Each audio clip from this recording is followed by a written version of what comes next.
हम सब लोग धन्यवाद रिकॉर्डिंग स्टार्ट करने के लिए। अ, और अभी जो बात हम लोग जिनको हम सीखते चले आ रहे हैं आत्मिक परिपक्वता की बारे में, आध्यात्मिक परिपक्वता का जो पथ है, जो रास्ता है, जिसमें हम कदम बाय कदम स्लोली धीरे धीरे उन बातों को सीख रहे हैं। परमेश्वर के प्रेम के बारे में, जैसे कि कोई भी व्यक्ति जब आगे को बढ़ता है विश्वासी जीवन में, जैसे ही एक व्यक्ति जब यीशु मसीह को ग्रहण करके जैसे उसका आध्यात्मिक जीवन की यात्रा शुरू होती है, वो व्यक्ति के जीवन में परमेश्वर के बताए हुए मार्गों पर चलना यही उसका कर्तव्य होता है। और परमेश्वर के द्वारा दिए गए नियम हैं, परमेश्वर के द्वारा दिए गए जो व्यवस्थाएं हैं और क्रियाकलाप हैं, उनके अनुसार चलना उस व्यक्ति के लिए उसका कर्तव्य ठहरता है। और वो नियम और विधियां वो इसीलिए दिए रहते हैं ताकि एक विश्वासी का जीवन में परमेश्वर जैसा चाहते हैं वैसी उन्नति उसके जीवन में हो पाए। कई बार ऐसा होता है कि हम वचन को सुनते हैं, विश्वास में बढ़ जाते हैं, भावनात्मक रूप से, है ना, हमें ऐसा किसी ने हमें सुसमाचार सुनाया, है ना, हमारे भी रोंगटे खड़े हो गए सुनने के बाद, हम भी उनके संग रोने लगे और उस समय हमें ऐसा लगा मुझे यीशु मसीह को ग्रहण कर लेना चाहिए। और हम जो बाकी लोग हाथ उठा रहे थे उद्धारकर्ता के रूप में यीशु को ग्रहण करने के लिए, और बाकी लोग, क्योंकि वो सामने वाला जो सुसमाचार सुना रहे थे वो बार बार पूछ रहे थे किसी को उद्धारकर्ता के रूप में ग्रहण करना है, हाथ उठाइए, है ना। ऐसे यदि हमने विश्वास कर लिया हो, या फिर हमें किसी चीज का लाभ या किसी चीज का लालच होने की मनसा से चलो हम विश्वास के नाम पर आ जाते हैं, हमें कुछ ना कुछ मिल जाएगा करके यदि हम ऐसा सोचते हैं, मेरे प्यारे भाइयों और मेरे प्यारे बहनों, एक बात बताना चाहता हूं कि हम जिस रास्ते पर चल रहे हैं उस पर आध्यात्मिक परिपक्वता की ओर बढ़ते हुए हमको चलने में भारी कठिनाई महसूस होगी। भारी कठिनाई में कहूं तो हमारे लिए मानो वो इतनी तकलीफ देने वाला होगा जो शायद जो सिखाने वाला होगा उसके मन में भी उनके प्रति भी कठोरपन, कटुपन, है ना, कठोरपन उनके दिल में भर जाता है। एक आध्यात्मिक परिपक्वता का जो पथ है वो वो पथ है जिसमें परमेश्वर चाहते हैं तुम्हारी इच्छा नहीं वरन मेरी इच्छा पर चलना है। यीशु मसीह ने किस प्रकार से उस रास्ते को अपनाया, हमारा जो रोल मॉडल है, हमारे जो आदर्श हैं, वो कोई और नहीं, मनुष्यों से हम आदर्श नहीं ले सकते, हम आदर्श ले सकते हैं यीशु मसीह से ही। हम देखते हैं कि प्रभु यीशु मसीह ने उस पिता की इच्छा को पूरा करने के लिए किस हद तक उस कार्य को जो परमेश्वर ने उसे सौंपा था दिया। और हर एक बात में प्रभु यीशु मसीह ने यही बात को लोगों के सामने प्रकट किया, चेलों के सामने प्रकट किया कि मैं वही करता हूं जो मेरा पिता ने मुझसे कहा है, जो पिता कार्य मुझे दिया है मैं उसी को करता हूं, जो लक्ष्य प्रभु ने मुझे सौंप दिया है मुझे उसे पूरा करना है, परमेश्वर की इच्छा करना ही मेरा भोजन है करके प्रभु यीशु मसीह कहते हैं। जैसे एक व्यक्ति का आध्यात्मिक जीवन की जब यात्रा शुरुआत होती है तो उस व्यक्ति के जीवन में जो फलों के द्वारा, है ना, जैसे ही ये परमेश्वर की इच्छा है कि हमारे जीवन में आत्मिक फल लगे, और आत्मिक फलों के विषय में अभी तक हम लोगों ने एक फल के विषय में चर्चा किया है, और उसमें हम उतना ज्यादा गहराई से जितना जाना चाहिए था नहीं गए हैं।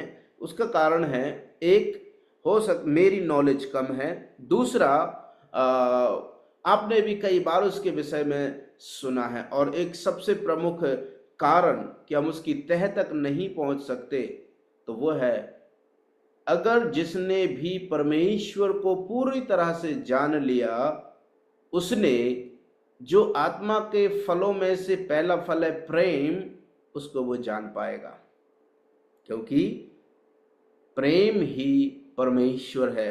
क्योंकि प्रभु के वचन में लिखा परमेश्वर प्रेम है, प्रेम परमेश्वर से है। इस चीज को हमको समझना जरूरी है कि जिसने भी पूरी तरह से उस प्रेम के विषय में जो हमने शिक्षा सीखी है, मुझे ऐसी उम्मीद है कि वो आपके लिए आत्मिक जीवन के लिए उन्नति का कारण बना होगा, या फिर आपने उस बात को तो कम से कम समझ लिया होगा कि परमेश्वर ने हमसे कैसा प्रेम रखा और हमें परमेश्वर से कैसा प्रेम रखना चाहिए। पिछली बार हम लोगों ने अब अगापे के विषय में प्रेरित पतरस और प्रभु यीशु मसीह के बीच का जो वार्तालाप था उसके विषय में हमने चर्चा किया था, और वहीं से उसी भाग से जो प्रभु यीशु मसीह का प्रपोजल था, वो प्रभु यीशु मसीह उससे पतरस से कहते हैं क्या तुम मुझसे प्रेम करता है, वो अगापे है। और पतरस जब जवाब देता है तो वो प्रभु यीशु मसीह से कहता है हाँ प्रभु मैं तुझसे प्रीति रखता हूं। प्रेम में और प्रीति में फर्क यही है।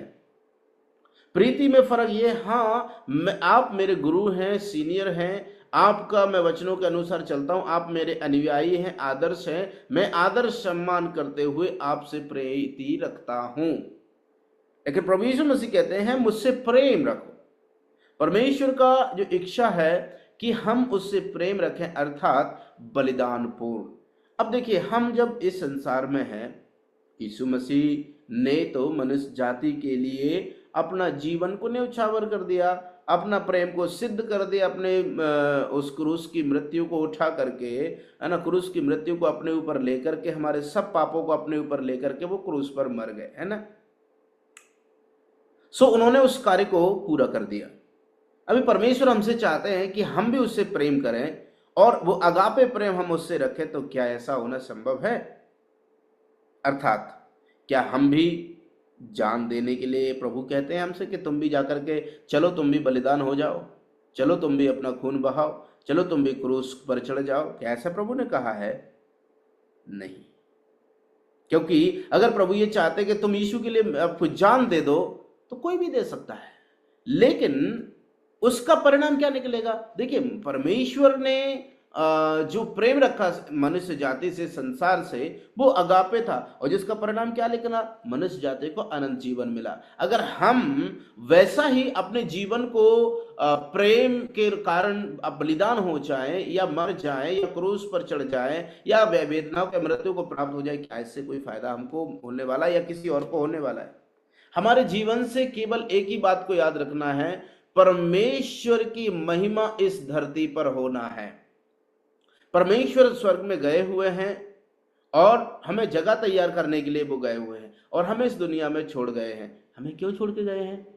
वो हमें इसीलिए छोड़ के गए हैं ताकि यीशु मसीह के आने से पहले हमें उन लोगों तक पहुंचना है जिनको अभी भी प्रेम क्या है नहीं जानते। परमेश्वर ने मनुष्य जाति से प्रेम किया है नहीं जानते, क्योंकि उन्हें तो सिर्फ एक ही मालूम है, वहां पर जाकर के बलिदान चढ़ा दो, और वहां पर जाकर के इतना इतना दान कर दो, इतना ये करो, उतना वो करो, इतना परिक्रमा लगा के आओ, पेंड भरते आओ, क्या क्या रटकरम लोगों, है ना, पेड़ों को पूजो, पत्थरों को पूजो, कुत्तों को खाना खिलाओ, मछलियों को ये कराओ, चींटियों को भोजन, क्या क्या लोग बता देते हैं।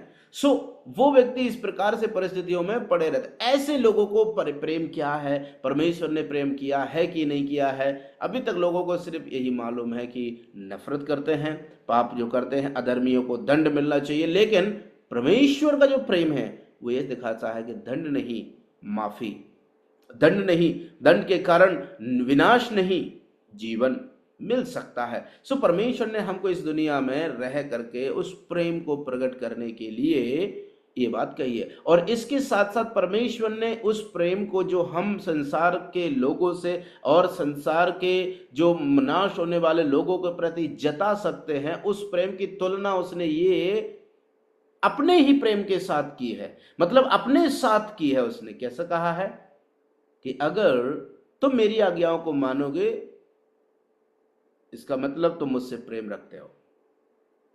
अगर मेरी आज्ञाओं को नहीं मानोगे तो तुम मुझसे प्रेम नहीं रखते हैं। ये बात हमको सोचने के लिए बड़ी प्रेरणा देती है कि जब हम इस बात का दावा करते हैं कि हम यीशु मसीह से प्रेम करते हैं, तो प्रेम अगर हम करते हैं तो क्या हम उसकी आज्ञाओं का पालन कर रहे हैं?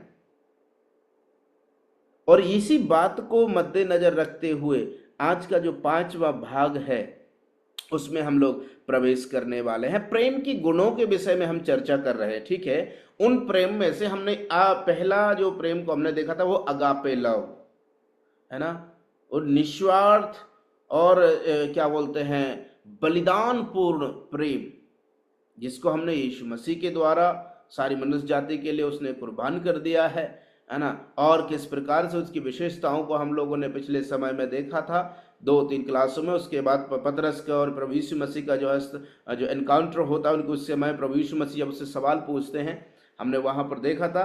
आज हम लोग एक कदम आगे और बढ़ रहे हैं। पतरस का जवाब प्रभु यीशु मसीह के लिए क्या था? मैं तुझसे प्रीति रखता हूं।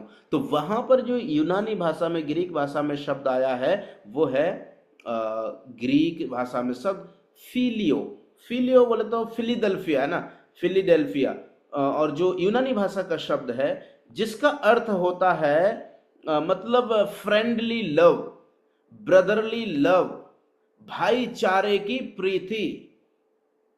सो उसका शाब्दिक अर्थ का मतलब यही निकल करके आता है। अभी ये चीज जो हम लोगों ने अभी तक चर्चा किया था, अगापे लव, वो परमेश्वर के प्रति, परमेश्वर के लोगों के प्रति हमको वो दिखाना था। परमेश्वर ने कैसा हमसे प्रेम किया है, हमें उस वहां से सीखना है, उसको अपने जीवन में लागू करके परमेश्वर से प्रेम रखना है और परमेश्वर के लोगों से।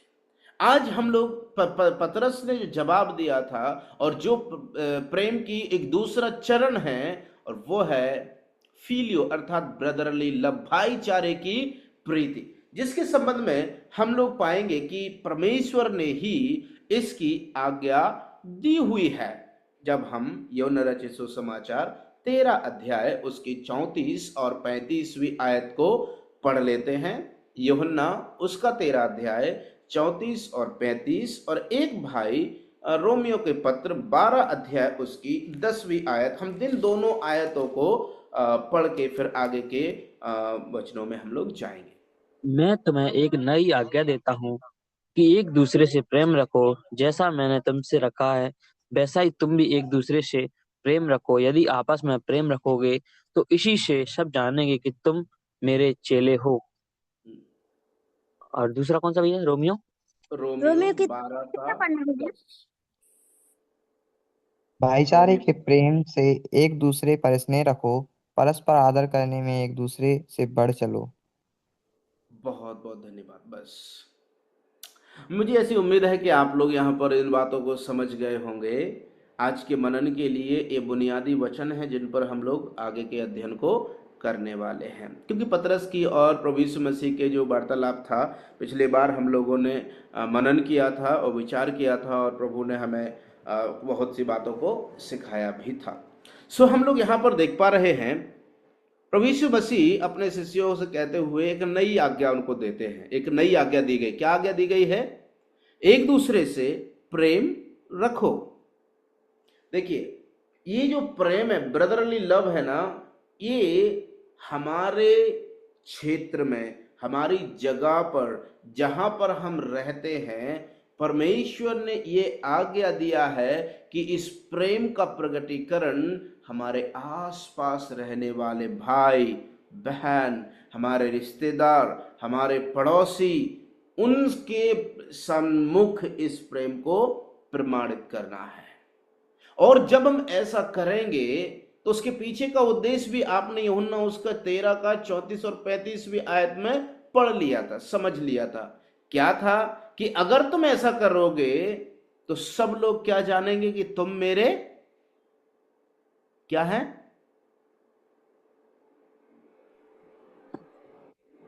अभी भी पढ़ा था ना हमने, में चेले हो। मतलब हम जब एक दूसरे से प्रेम रखते हैं, भाईचारे की प्रीति रखते हैं, तो इसका मतलब है कि इससे लोग इस बात को जानेंगे, हाँ ये लोग तो यीशु मसीह के चेले। कारण क्या है? क्या आज भी हमारे आस पड़ोस में जो लोग हैं, गैर मसीही हैं, वो भी तो प्रेम रखते हैं ना? मैंने तो बहुत सुना है, चिल्ला चिल्ला करके लोग कहते हैं, हाँ हम तो प्रेम रखते हैं अपने भाइयों से, अपने कुटुंबियों से, अपने रिश्तेदारों से। लेकिन उसमें पहचान किसकी निकल करके आती है? कभी आपने ऐसा सोचा है? कभी कभी ऐसा आपने सुना है कि ये लोग इसीलिए प्रेम रखते हैं क्योंकि ये उनका प्रेम इस बात को दर्शाता है? इस संसार का प्रेम जो मिलता है ना, वो स्वार्थ भरा है। इस संसार का प्रेम जो दुनिया में हमें देखने को मिलता है, वो निस्वार्थ नहीं है, स्वार्थ से भरा हुआ है। मेरा उसमें कुछ लाभ छिपा है, तभी मैं उस भाई से, उस पड़ोसी से प्रेम रखता हूं, मेरा उससे काम चल जाएगा। लेकिन इससे परिणाम क्या निकलते हैं? आए दिन लोगों में झगड़े, आए दिन लोगों में ईर्ष्या, आए दिन लोगों में जो है लड़ाई दंगे, तमाम बातें होती रहती हैं। हम जिनको भली भांति विटनेस बनते हैं, हमारी आंखों के सामने ये सब घटित हो रहा है। लेकिन प्यारे भाइयों और बहनों, परमेश्वर, जब हम आध्यात्मिक परिपक्वता की ओर आगे बढ़ते हैं, तो वो पथ, इसका मतलब ये नहीं है कि अगर हम विश्वास में आ गए तो सब कुछ ऊपर ऊपर उड़ने लगे, ऐसा नहीं है। हमें समाज में ही रहना है, हमें संसार में ही रहना है, इस बुरे संसार में और बुराई में ही हमको रहना है। और इस बुराई में ही हमें उस परमेश्वर के प्रेम को, परमेश्वर के उस भाईचारे की प्रीति को लोगों के सामने प्रमाणित करना है, प्रकट करना है। और ये कैसे हो पाएगा? इस बात को हमें समझना है कि परमेश्वर ने ही हमें आज्ञा दिया हुआ है। मैं तुम्हें एक नई आज्ञा देता हूं, जैसे मैंने तुमसे प्रेम रखा वैसे तुम भी एक दूसरे से प्रेम रखो। यीशु मसीह ने किस तरह से प्रेम रखा हमसे? कोई भी कमेंट दे सकते हैं क्या? कैसे यीशु मसीह ने हमसे प्रेम रखा? अपना प्राण दे करके। ओके, इसका मतलब प्रभु यीशु मसीह ने अपना प्राण दे दिया है। सो प्रभु यीशु मसीह कहना चाह रहे हैं कि तुम भी एक दूसरे के लिए प्राण दे दो, ऐसा है क्या? नहीं, ऐसा नहीं। धन्यवाद आपकी उसका अपने प्रतिक्रिया के लिए। अपना व्यवहार से, अपना चक्र से, अपने जीवन से दूसरे को प्रेम करना है। जी, उसको और प्रेम भी करके लोग हैं जो प्रतिक्रिया दे सकते हैं।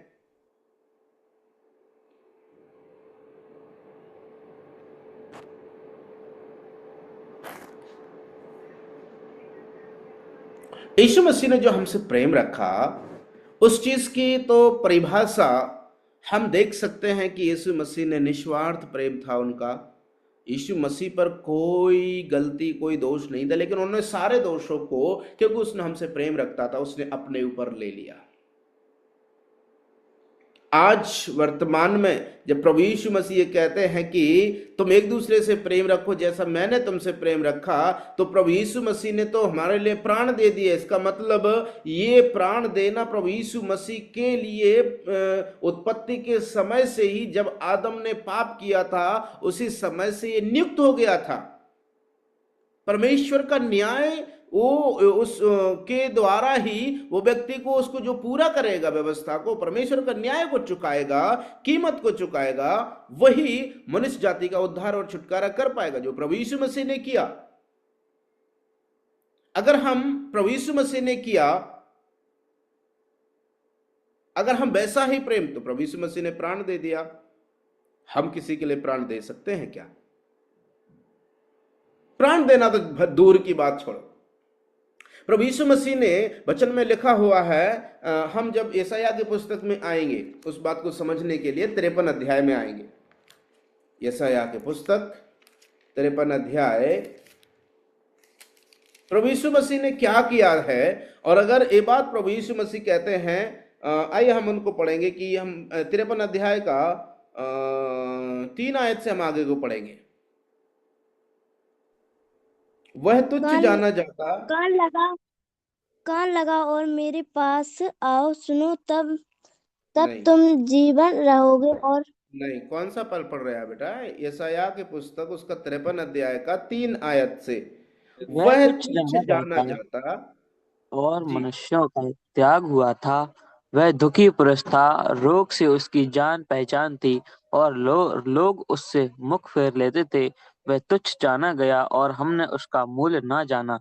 निश्चय उसने हमारे रोगों को सह लिया और हमारे हमारे रोगों को सहन कर लिया, हमारे और दुखों को हमारे उठा लिया। और आगे, तो भी तो भी उसने हमारे उसने परमेश्वर को मारा कूटा और दुर्दशा में पड़ा हुआ समझा।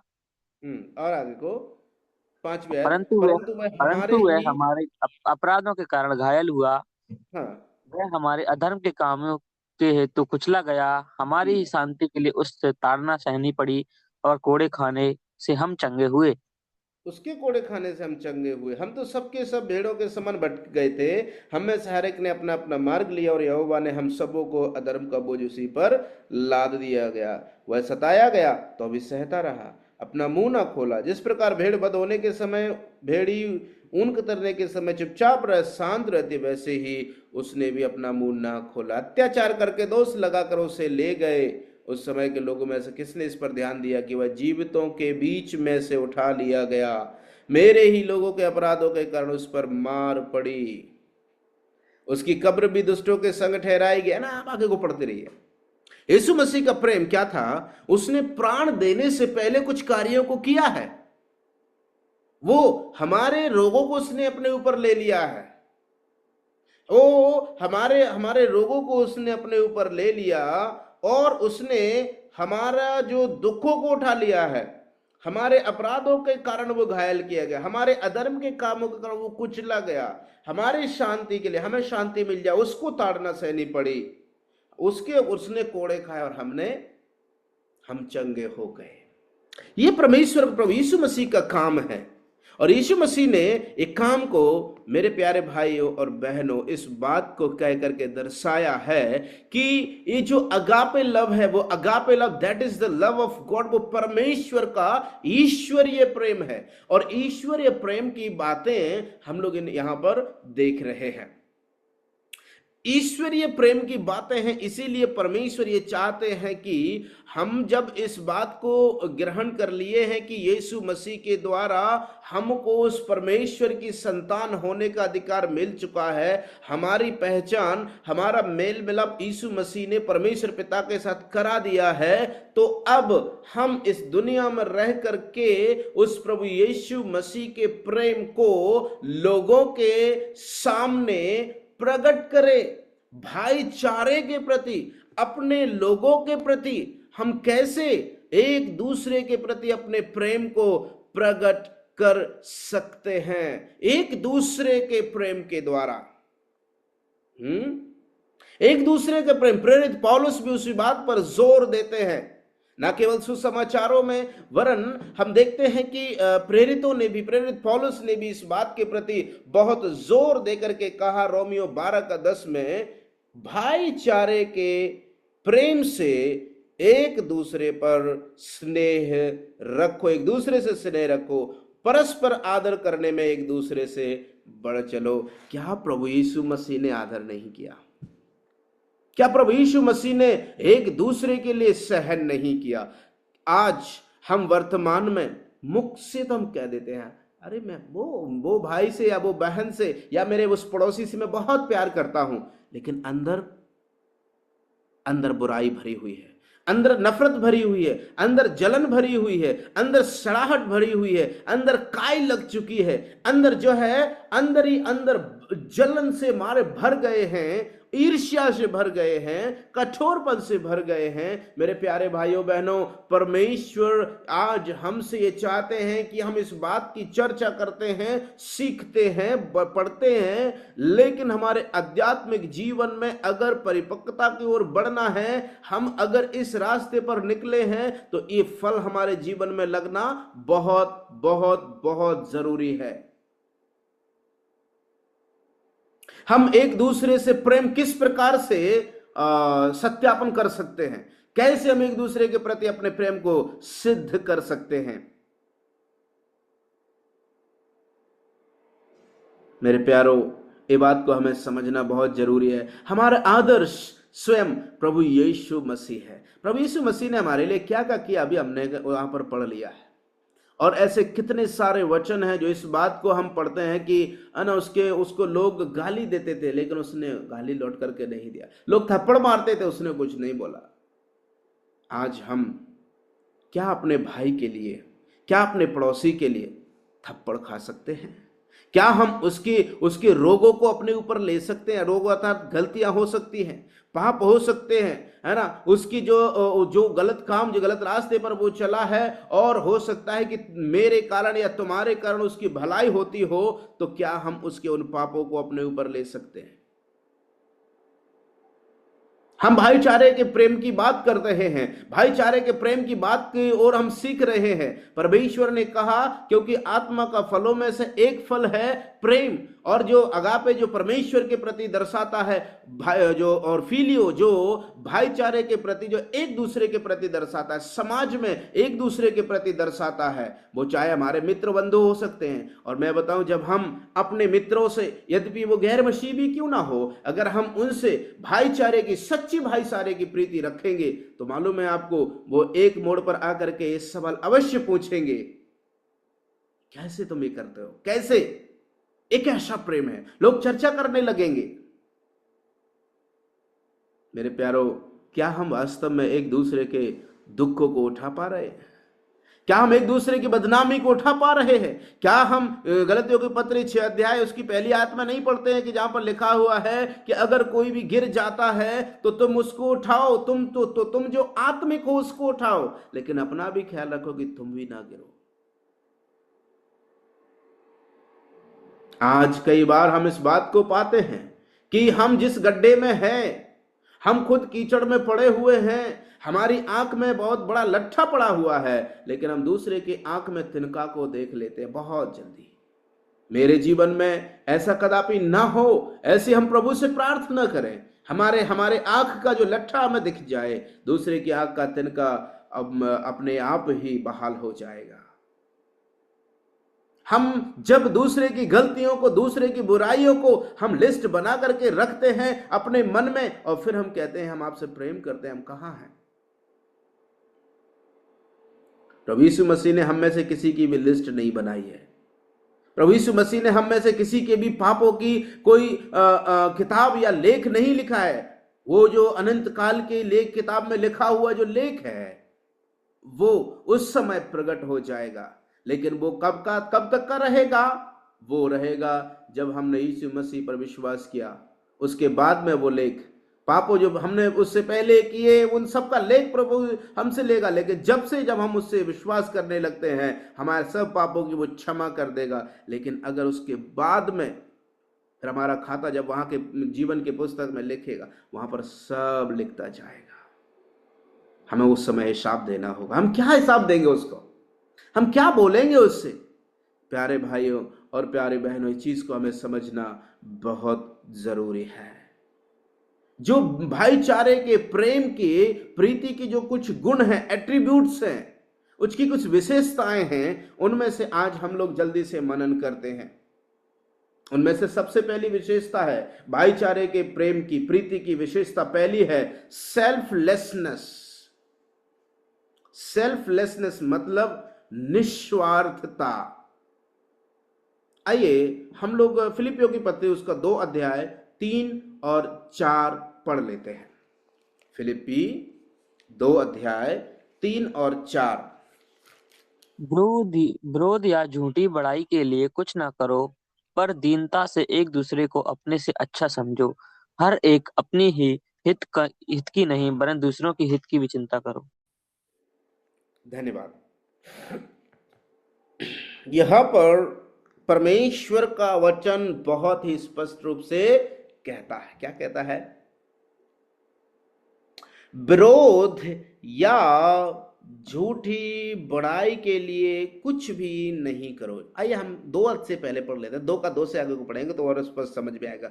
तो मेरा यह आनंद पूरा करो कि एक मन रहो, एक ही प्रेम, एक ही चेत, एक ही मनसा रखो। यहां पर प्रेरित पौलुस फिलिपियों के विश्वासियों के लिए ये संदेश दे रहे हैं कि हम जो मसीह यीशु में हैं, ये बात अवश्य है हमारे लिए। क्या बात अवश्य है? हमारे अंदर चाहे वो प्रेम है, वो है ना, एक मन रहो, एक प्रेम में, एक चित्त और एक ही मनसा। एकता की बात प्रेरित पौलुस कह रहे हैं। ये 4 तरीके से, एक मन है, प्रेम है, और एक ही चित्त हमारा ध्यान, और एक ही मनसा हमारी नियत। हमारे लिए परमेश्वर आज यही बातों को हमें सिखाना चाहते हैं, हमारे जीवन से उन बातों को स्पष्ट करके देना चाहते हैं कि हम अपने जीवन को जांच लें। वो कहते हैं कि विरोध या झूठी बड़ाई के लिए तुम ऐसा कुछ भी ना करो, पर दीनता से एक दूसरे को अपने से अच्छा समझो। आज हम कितना ये अपने भाई को जो गलती भी अगर उसने कर लिया है, अगर हमने उसको किसी भी गलती में वो पाया जाता है, विश्वास से टूट गया है, विश्वास से भटक गया है, हम उसकी आलोचना करने लगते हैं। क्या ये उस भाई को उठाने का काम हम कर रहे हैं? वो ऐसा भाई, अरे वो जो हो सकता है परिस्थितियों के कारण गिर गया हो, प्रलोभन में कारण गिर गया हो, शत्रु शैतान ने उसको शरीर में तो बहुत सारे प्रलोभन आते जिसके कारण वो गिरने के कारण वो उसमें गिर गया हो। लेकिन हम जो परमेश्वर के इस बात को समझ रहे हैं, हम परमेश्वर ने हमें आज्ञा दिया है और हम उस पथ पर चल रहे हैं, इस पथ पर जिस पर हम आध्यात्मिक परिपक्वता की ओर, सिद्धता की ओर आगे बढ़ रहे हैं, इस पथ पर मेरे प्यारे भाइयों बहनों कान खोल करके सुन लो कि गिराना नहीं आता। इस पथ पर गिराने वाले नहीं चलते, वरन गिरे हुओं को उठाने वाले चलते हैं। ये उनकी पहचान है, निस्वार्थता। आज हम लोग क्या रख करते हैं, हमारे मन में मुंह पे तो बोलते हैं प्रेम है, लेकिन बाद में हमारे मन में उनके प्रति विरोध भरा हुआ है। हम उनके बारे में अच्छी बात की बजाय बुरी बुरी बातें, चुगलीखोरी करने लगते हैं। मेरे प्यारे भाइयों और मेरे प्यारे बहनों, परमेश्वर हमसे चाहते हैं कि हम इस प्रकार से इस प्रकार के कार्यों को हम कदापि ना करें। हम जब जिस रास्ते में चल रहे हैं, हमको प्रभु का वचन कहता है कि स्वयं ही वो इस बात को कहता है कि ध्यान से तो देखो कि तुम कैसी चाल चलते हो। हम जब ये तो हम आपस की बात कर रहे हैं, हम जब समाज में, जिस समाज में हम रहते हैं, अगर हम इस प्रकार से करेंगे तो जब हम अपने भाइयों को उठाने के बारे में सोच नहीं रहे हैं, दूसरे को हम किस आधार पर उठा पाएंगे? दूसरे के सामने हम क्या नमूना दिखा रहे हैं?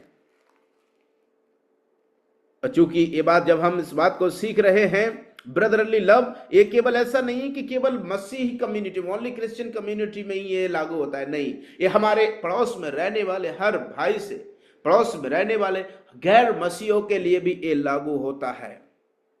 हमारा प्रेम जब प्रकट होगा तब लोग इस बात को पहचानने पाएंगे कि ये लोग मसीह हैं। अंताकिया में मसीह पहली बार कैसे कहलाए थे लोग?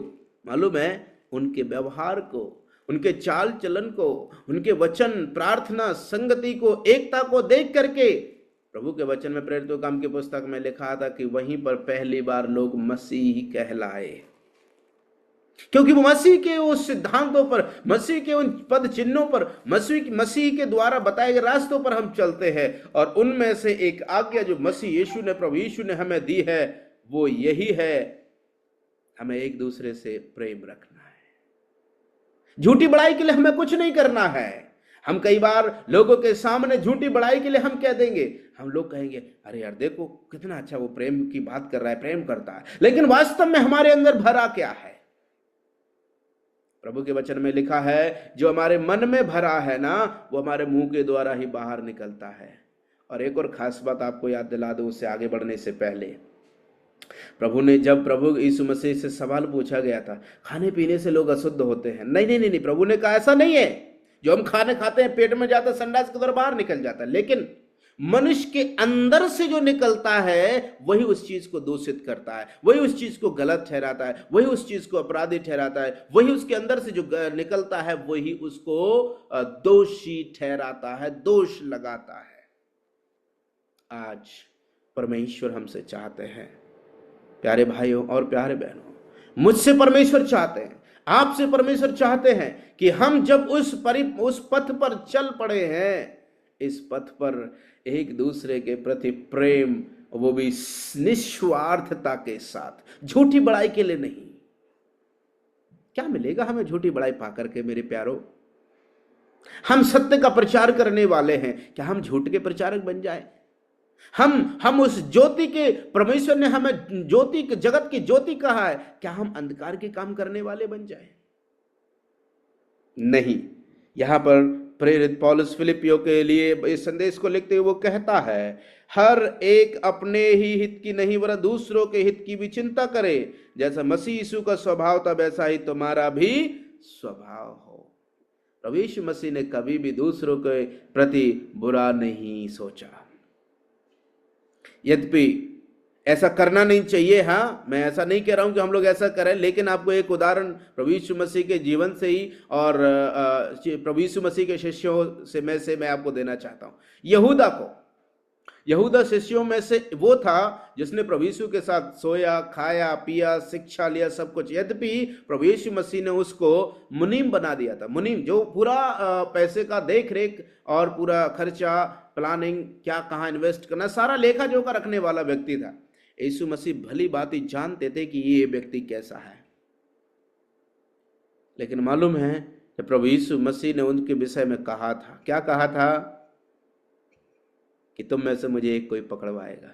सब लोग सोचने कौन है ये? प्रभु यीशु मसीह ने इशारा भी किया, रोटी उसको अपने हाथ से दे रहे हैं और कह रहे हैं कि ये वही है जो पहले मेरे साथ इस रोटी में से डुबो कर भाग खाता है। प्रभु यीशु मसीह भली बात ही जानते थे, हमें ऐसा नहीं करना है कि हम भी मतलब इस प्रकार का कार्य को करने लगे। लेकिन परमेश्वर क्यों, प्रभु यीशु मसीह ने क्या दर्शाया है? निस्वार्थता, झूठी बड़ाई के लिए नहीं, झूठी बड़ाई के लिए नहीं, उसने विरोध में कुछ भी नहीं कहा। वो जानता था क्या है ये व्यक्ति, लेकिन इसका मतलब उसके परिणाम क्या निकला, वो ऐसा उसने किया, उसका परिणाम उसको भुगतना पड़ा और उसने आत्महत्या करके वो मर गया। मेरे प्यारे भाइयों और मेरे प्यारे बहनों, आज कई बार हम जो इस प्रेम की कमी के कारण, जब भाई भाई में प्रेम नहीं होता है, वहां पर शांति खत्म हो जाती है, वहां पर विरोध शुरू हो जाता है, चुगली शुरू हो जाती है, बुराई जन्म ले लेती है और बुराई के बाद भी ईर्ष्या आ जाती है। वहां से परमेश्वर का प्रेम, परमेश्वर की उपस्थिति, परमेश्वर की पहचान सब गोल हो जाती है, गायब हो जाती है। ये सब कुछ हमारे ऊपर निर्भर डिपेंड करता है, हमारे व्यवहार पर डिपेंड करता है कि हम कैसा व्यवहार कर रहे हैं, लोग वैसा ही प्रकट होगा। वो कहते हैं कि कोई भी, अंग्रेजी में लिखा है कि सेल्फिश एम्बिशंस के लिए कुछ भी ना करें, झूठी घमंड के लिए कुछ भी ना करें, विरोध या झूठी बड़ाई के लिए कुछ भी ना करो, पर दीनता से एक दूसरे को अपने से अच्छा समझो। ऐसा करने के लिए प्रभु हमारी सहायता करे। अपने ही हित की नहीं वरन दूसरों की भी चिंता करो। हम दूसरों की हित की चिंता कब करते हैं मालूम है? अगर किसी को उससे अगर कुछ भलाई होने वाली होगी या होगी तो हम उसकी चिंता बहुत अच्छे से करने लगते हैं। उसके बारे में जितना कोशिश करेंगे बुराई फैलाने की, हम फैलाएंगे ताकि उसे कुछ भलाई ना हो। यह परमेश्वर का स्वभाव नहीं है।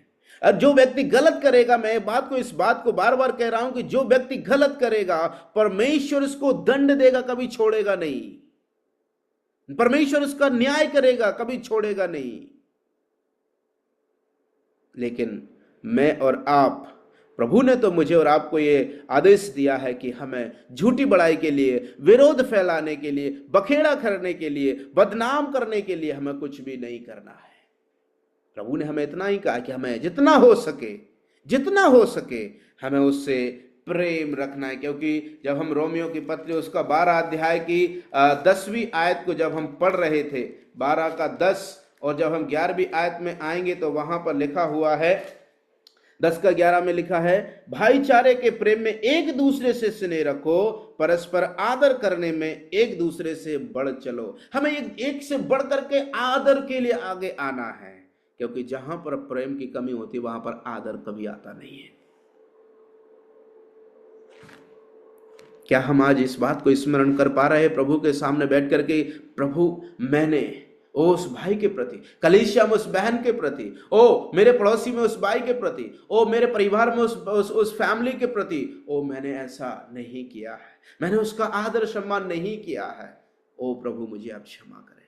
प्रभु हमें क्षमा करने वाला है। हम प्रभु से ही प्रार्थना करें कि प्रभु हमें निस्वार्थता के साथ में, सेल्फलेसनेस के जरिए हमें परमेश्वर प्रेम करने के लिए सहायता करे। फीलियो लव, जो ब्रदरली भाईचारे के प्रीति के विषय में हम आगे पढ़ रहे हैं। प्रभु ने यह आज्ञा दिया है हमें एक दूसरे से, प्रभु यीशु मसीह का जैसा स्वभाव था फिलिपियों के पत्र में हमने पढ़ा था, वैसा ही हमें भी करना का प्रयास करना है, क्योंकि हम इस पथ पर चल रहे हैं। हम गिरेंगे, हम कमजोर भी हो सकते हैं, लेकिन ढाढ़स बांधो। प्रभु यीशु मसीह ने 2 कुरिन्थियों में स्पष्ट कहा है, जब तुम निर्बल होते हो मेरी सामर्थ तुम में सिद्ध होती है। दूसरी जगह प्रेरित पौलुस से वो कहता है कि तू कमजोर है, चिंता मत कर, मेरा अनुग्रह तेरे लिए काफी है। प्रभु का अनुग्रह हमारे लिए काफी है। 11 में लिखा है, प्रयत्न करने में आलसी ना हो, आत्मिक उन्माद में भरे रहो, प्रभु की सेवा करते रहो। आत्मिक उन्माद में हमको भरे रहना है। दूसरा जो एट्रीब्यूट है, दूसरा जो गुण है फीलियो लव का, वो है फॉरगिवनेस, क्षमा प्रार्थना या फिर क्षमादाय होना, क्षमा करना। जल्दी से हम लोग कोलोसियों की पत्री उसका 3 अध्याय और उसकी 13वीं आयत को पढ़ लेते हैं। दूसरा जो गुण है जो ब्रदरली लव का, 3 अध्याय उसकी 13वीं आयत में लिखा हुआ है, और यदि किसी को किसी पर दोष देने के कोई कारण हो तो एक दूसरे की सह लो और एक दूसरे के अपराध क्षमा करो, जैसे प्रभु ने तुम्हारे अपराध क्षमा किए वैसे ही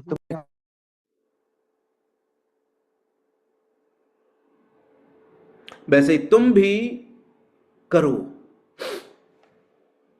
फॉरगिवनेस, ये जो ब्रदरली भाईचारे की प्रीति है मेरे प्यारे भाइयों और मेरे प्यारे बहनों, देखिए हम इस ऐसे समाज में, ऐसे संसार में, ऐसे जगत में हम जीवन बिता रहे हैं जहां पर लोग, जब हम यद्यपि भलाई भी कर रहे होंगे ना, फिर भी लोग हमारे प्रति बुरा करेंगे, बुरा कहेंगे, हमें चोट पहुंचाएंगे, हम पर दोष लगाएंगे। लेकिन मेरे प्यारों, ये जो परमेश्वर की आज्ञा है, ये जो परमेश्वर जो हमसे चाहते हैं, जिस पथ पर चल रहे हैं, इस पथ पर चलते समय जो आत्मा के फल प्रकट होते हैं, वो उनमें से पहला जो फल आता है वो है प्रेम का है। और प्रेम के फल में हम देखते हैं भाईचारे के प्रति जिसका गुण हम यहां पर देख पा रहे हैं, वो क्या है? क्षमादाय। देखिए, हम में से किसी को भी ऐसी मतलब एक आशा, ऐसी एक समय आ सकता है कि हमें उस पर दोष लगाना पड़े। ओ बहुत से दोष, अरे बहुत सी गलतियां मैं जानता हूं उस भाई के प्रति, ओ उस भाई में इतनी सारी गलतियां, उस भाई में इतनी सारी गलतियां हैं, इतने सारे खामियां हैं उसके अंदर, इतने सारे गलत काम उसने किए। मेरे पास तो लिस्ट रखी है, बनी हुई है। मेरे प्यारे भाइयों और मेरे प्यारे बहनों, किसी भी व्यक्ति की गलतियों को करके उनको पकड़ करके ब्लैकमेल करना ये परमेश्वर का स्वभाव नहीं है। परमेश्वर की जिस पथ पर हम चल रहे हैं उस पथ पर चलने वाले व्यक्ति का स्वभाव नहीं है। प्रभु का वचन प्रेरित पौलुस स्पष्ट कोलोसियों के विश्वासियों में इस प्रकार का प्रचलन बहुत चलता था, जो गलतियां करते थे उसको नकार देते थे। लेकिन प्रेरित पौलुस कह रहा है, अगर तुम में से कोई भी ऐसा है वो जो तुम पर दोष लगाने का कारण भी है, तुमको मालूम है उसने गलत किया है, तुमको पता है, तुम्हारे पास न्यूज आ चुकी है, दोष लगाने के लिए तुम्हारे पास पूरा मौका है। प्रेरित पौलुस कहते हैं, क्योंकि परमेश्वर ने जैसे तुम्हारे अपराध क्षमा किए हैं ना, वैसे तुम भी करो। अगर तुम अपराध क्षमा नहीं करोगे तो क्या होगा? क्या तुम इस बात का प्रमाण दे रहे हो कि परमेश्वर ने तुम्हारे अपराध क्षमा नहीं किए हैं? अगर मैं क्षमा नहीं करता हूं तो इसका मतलब मैं इस बात का प्रमाण दे रहा हूं कि मैंने सीखा ही नहीं है कि क्षमा होती क्या है, मुझे अनुभव ही नहीं है। दूसरी कारण यह भी हो सकता है कि मैं क्षमा नहीं कर रहा हूं वरन दोष लगाते ही जा रहा हूं, तो इसका मतलब वो व्यक्ति को जिसने गलतियां की हैं, दोष लगाने का कारण भी मेरे पास सब कुछ है, तो इसका मतलब अगर मैं उसे क्षमा नहीं कर पा रहा हूं तो मैं ऐसा सोचता हूं कि मुझे क्षमा का अनुभव ही नहीं, मैंने क्या क्षमा की, मैंने क्या पाप किए हैं, मैंने क्या दोष। क्या हम प्रभु को इस प्रकार से कह सकते हैं कि प्रभु तुम मुझ पर दोष नहीं लगा सकते? कदापि नहीं। हमारा संपूर्ण जीवन दोष, सारे कष्टों को प्रभु यीशु मसीह ने अपने ऊपर ले लिया था। सारे दोषों को हम पर नहीं लगाए। भजन संहिता 103 का जब हम 11, 12, 13 आयत को पढ़ते हैं, उसने हमारे अपराधों को हमसे इतने दूर कर दिए जैसे पूरब से पश्चिम है। लेकिन हम क्या करते हैं? जो पूरब से और पश्चिम की जो जो पाप हैं, दूर दराज के जो पिछले समय के जो पाप है, गलतियां हैं, उनको हम बटोर करके लेकर के आते और कहते हैं देखो तुमने ऐसा किया था। इसका मतलब हम उनसे प्रेम कर रहे हैं। हम फिर मुंह पर ये बात को बोलें, लोगों को झूठी बड़ाई के लिए हम ऐसा कहें, नहीं मैं उससे बहुत प्रेम करता हूं, नहीं मैं अपने भाई से प्रेम करता हूं, मैं अपनी बहन से प्रेम करता हूं, मैं अपने पड़ोसी से प्रेम करता हूं। हम झूठे हैं मेरे प्यारे भाइयों बहनों। हमसे ये सब दूर रहे। प्रभु हमारी सहायता करे कि हम इस प्रकार के बातों में, इस प्रकार के कार्यों में हम कदापि ना पड़े। हम समाज में क्या मुंह दिखाएंगे, हम समाज को क्या संदेशा देंगे क्षमा करने के विषय में, जब हम स्वयं ही क्षमा करने वाले नहीं हैं। एक दूसरे का जो दोष लगाने का अधिकार कारण भी होना, तो एक दूसरे की सहन कर लो। एक दूसरे के लिए अगर कोई विश्वासी कमजोर होता है, गिरता है, दोष लगाने का कारण है, तो हम जो सामर्थ्य हैं, ताकतवर हैं, हमें जाकर के ऐसे को संभालना है। ये तो हो गई परमेश्वर के एक सच्चे मसीही व्यक्ति की जड़ की चाल।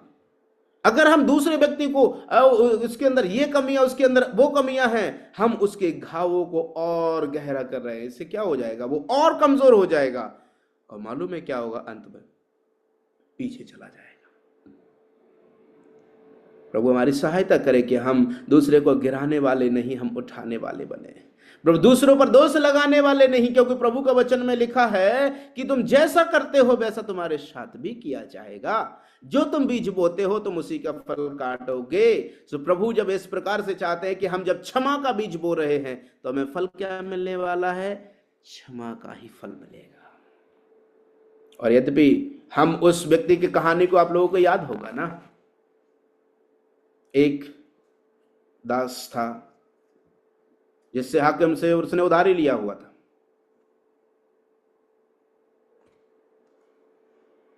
उसके सामने गिड़गिड़ाया, प्रभु आप मुझे माफ कर दो, मैं आपको ये दे दूंगा, मैं ये कर दूंगा, मुझे माफ कर दो, मैं नहीं दे पा रहा हूं करके बहुत गिड़गिड़ाया।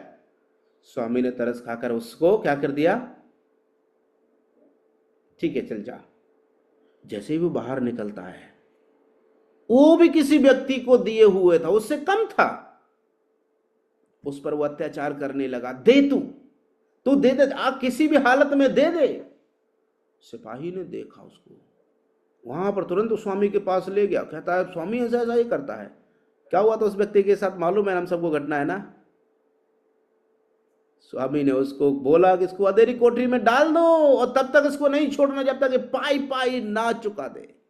मेरे प्यारे भाइयों और मेरे प्यारे बहनों, अगर वो जिस प्रकार से उसे क्षमा मिली थी, अगर वो भी क्षमा कर देता, तो वो कार कोठरी में अंधेरे में नहीं डाला जाता। उसने जैसा फल उसको मिला था, वो वैसा कटनी काटने की सोच रहा था, लेकिन उल्टा पड़ गया।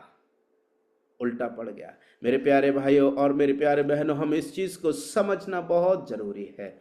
हम अपने जीवन में जो गुण को, जो भाईचारे के प्रीति को, हम इस बात को बड़ी गंभीरता से समझना है। प्रभु का वचन बहुत स्पष्ट कहता है, हमें एक दूसरे को क्षमा करते हुए, हमें देखो एक दूसरे के बारे में हमें बहुत कुछ मालूम है, बहुत कुछ। उनमें से गलतियां भी हैं, गलत बातें भी हैं और अच्छी बातें भी हैं। एक सीक्रेट आपको बताना चाहता हूं आज। जब हम किसी भी भाई के घर पे या बहन के किसी भी कहीं पर भी जाते हैं, तो अगर हमें उस घर में अच्छी बातें दिखती हैं, तो हमें मन को क्या कैमरा बना लेना, उनको कैद करना, कुछ अच्छी बातें हैं। अगर बुरी बातें दिखती हैं, तो हमें मन को आईना बना लेना है, कहीं वो मेरे अंदर तो नहीं है। वैसे ही हम जब अपने आस पड़ोस में जो लोगों को देखते हैं, हम अपने कलीसियाओं में भाइयों को देखते हैं, जब हम उनके अंदर कुछ अच्छी बातें लगे, तो हम मन को कैमरा बना करके उन्हें कैद कर लें, ताकि वो हमारे जीवन के लिए, आगे बढ़ने के लिए प्रभु को महिमा का लायक हम बन जाए। अगर कुछ गलतियां, कुछ कमियां, कुछ ऐसी बातें, दोष लगाने वाली बातें भी हो, मन को हम अपना आईना बना ले, कहीं वो मेरे अंदर तो नहीं है। ऐसा करने से होगा क्या? हम एक दूसरे को क्षमा करने वाले ठहरेंगे। मेरे प्यारों, हम आज क्या इस बात को कह सकते हैं कि प्रभु ने मेरे अपराध, अनगिनत अपराध क्षमा कर दिए?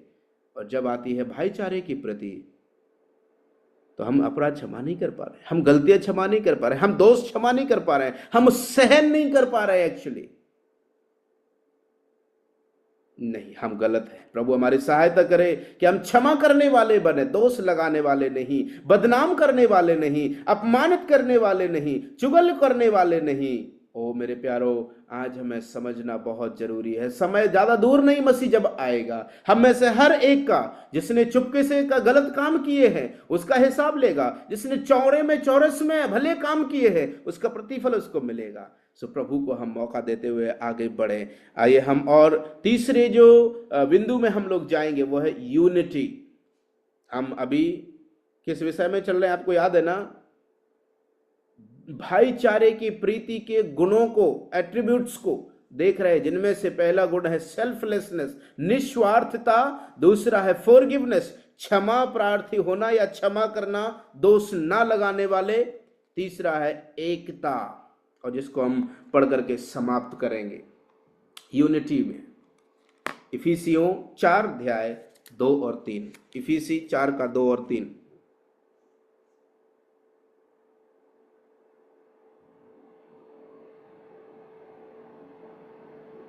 इफिसियों 4 का 2-3। अर्थात सारी दीनता और नम्रता सहित और धीरज धरकर प्रेम से एक दूसरे की सह लो और मेल के बंध में आत्मा की एकता रखने का यत्न करो। बस यहाँ पर स्पष्ट रूप से वही बात दोहराई है। सारी दीनता और नम्रता के सहित धीरज धरते हुए, उतावले नहीं होना है हमें, एक दूसरे की क्या कर लो? सह लो। आइए मेरे प्यारों, हमें प्रेम में बढ़ना है, सच्चे मसीह प्रेम को अनुभव करना है ना, सहन करके देखें। आइए हम इस मुद्दे पर इस कदम को आगे बढ़ाते हैं कि अगर कोई भाई मेरे ऊपर दोष लगाने का मेरे लिए पूरा चांसेस है, हम वो दोष न लगाते हुए, वो धीरज धरते हुए सहन करें और उसको हम प्रेम करेंगे। मालूम है मसीह प्रेम क्या है, हमारे बीच में एहसास होने लगेगा। और मेल के बंधन में आत्मा की एकता रखने का यत्न करो। हमें यत्न करना है। प्रभु की आत्मा में तो प्रभु ने हमको मिला दिया है ना। प्रभु की आत्मा ने हमारा परमेश्वर के साथ मेल करा दिया है। प्रभु की आत्मा ने, प्रभु ने जो कार्य किया है वो हमको एक देह में उसके अलग अलग अंग करके जोड़ दिया है। अब हम यद्यपि एक देह के अंग तो जरूर हैं, लेकिन अनेकता हमारे अंदर है, भिन्नता हमारे अंदर है। प्रभु का वचन में यद्यपि लिखा हुआ है, क्या एक हाथ दूसरे से कह सकता है मुझे तेरी जरूरत नहीं? क्या वो उसकी बुराई को कर सकता है? क्या उस पर अगर कोई कीचड़ लग गया है तो क्या दूसरा हाथ उसकी मदद करने के लिए नहीं जाएगा? क्या दूसरा हाथ ऐसे ही खड़ा रहेगा सामने और कहेगा तूने ये गलत काम किया, तू कीचड़ में हाथ क्यों डाला, तू कीचड़ में क्यों गया था, तेरे ऊपर लग गया कांटा, क्यों तूने हाथ मार दिया, तुझे कांटा चुभ गया इस हाथ में? क्या ये हाथ ऐसा सुनने की अवस्था में रहेगा? नहीं, इस हाथ को जाना है प्रेम से, धीरज से, दोस्त को सब कुछ एक तरफ रखते हुए, क्षमा करते हुए, निस्वार्थता के साथ में, झूठी बड़ाई के लिए नहीं। वास्तविक प्रेम यही है, जाकर के उसमें जो कांटा लगा हुआ दूसरे हाथ में उसको निकालना है। याद रखना, हम मसीह के देह के अलग अलग अंग हैं। एक आंख दूसरे से नहीं कह सकती है, एक कान दूसरे कान से नहीं कह सकता है मुझे तेरी जरूरत नहीं है। पांव, हमारा जो पांव है वो हाथ से नहीं कह सकता है मुझे तेरी जरूरत नहीं। यस, या फिर हाथ कभी भी पांव से ये नहीं कह सकता है, जब वो पांव में ठेस लगेगी उसको घाव लग जाता है, खून बहेगा, क्या पांव अपने आप से बांध लेगा? नहीं बांध पाएगा। हाथ को जाना पड़ेगा, वहां पर उसको साफ करना है, धूल मिट्टी को हटाना है, बांधना है घाव को, मरहम लगाना है उस घाव को नरमाने के लिए, और फिर समय समय पर उसकी देखभाल करना है। ये एक देह के दूसरे अंग के प्रति एक कर्तव्य है। मेरे प्यारे भाइयों और मेरे प्यारे बहनों, मैं समझता हूं कि हमारे जीवन में ऐसे कई भाई और ऐसे कई बहनें हैं, ऐसे कई प्रभु के मसीह की देह के हम अलग अलग अंगों को जानते हैं जिन पर बहुत सी गलतियां, बहुत से दोष लगाने के चांसेस हैं। लेकिन हम क्या कर रहे हैं? क्या हम जाकर के उन पर, उनके जो घाव सरीखे हैं, क्या हम उन पर मरहम लगा रहे हैं? क्या हम उनकी जो गंदगी लग गई उनको साफ करने का प्रयास कर रहे हैं, या फिर उनको और ज्यादा उनको उनकी जो गंदगी को, देखो देखो उसके हाथ में कितनी गंदगी, एक हाथ दूसरे और तमाम अंगों से कहता है, देखो जाकर के उसके हाथ में कितनी गंदगी उसने लगा ली है।